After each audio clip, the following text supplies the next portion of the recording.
Good morning, it's 10:15 and you are listening to Observer Radio News. I'm Alina Smirnova. Right now it's 11 degrees outside and cloudy outside our East York studios.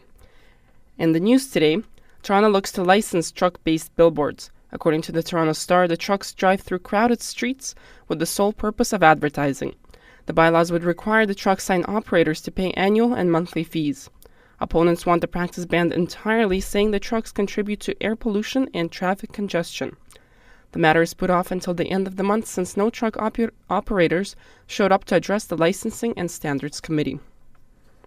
And Ontario will begin phasing in the harmonized sales tax starting tomorrow. According to the Toronto Star, domestic flights, gym memberships, and theater tickets are some of the items that will now cost more. The 13% sales tax will be fully implemented on July 1st. And talks on Afghan detainee documents start slowly. According to the Toronto Star, Conservative and opposition MPs accomplished very little in their first discussion on how to meet the deadline set out by Speaker Peter Milken. But Liberal House Leader Ralph Goodall says it was at least non-confrontational. Milken ruled Tuesday that the Conservative government has to put aside national security concerns and hand over uncensored documents to MPs on how Afghan prisoners were treated. He gave them 2 weeks to figure out how to do this. The decision has been called a historic one since it established authority of Parliament. More talks will be held early next week. And the sheen of oil that's been covering the Gulf of Mexico since an oil rig exploded last week off the coast of Louisiana is growing.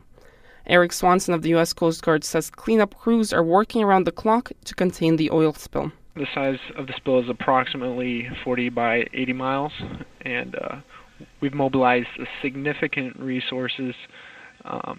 And yesterday we were able to drop some additional dispersants with our aircraft.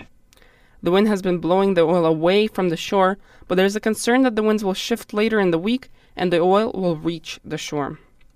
And turning now to sports, Montreal Canadiens are headed for the second round of playoffs after winning 2-1 against the Washington Capitals. The first goal was scored by Marc-Andre Bertkin and the second by Dominique Moore. Yaroslav Halak stopped 41 out of 42 shots. And Toronto Blue Jays win 6-3 against Oakland Athletics. John Book hit 3 home runs and Travis Snider hit 1. This win breaks the team's 5-game losing streak. And 3 top scorers are finalists for NHL's Most Valuable Player honors. They are Alex Ovechkin of Washington Capitals, Henrik Sedin of Vancouver Canucks, and Sidney Crosby of the Pittsburgh Penguins. The Hart Award will be given out June 23rd. And in entertainment, John Lennon's handwritten lyrics to A Day in the Life will be auctioned off in June. The song won the Beatles a Grammy Award, and it was a controversial one when first released, with BBC banning it because of the line, "I'd love to turn you on."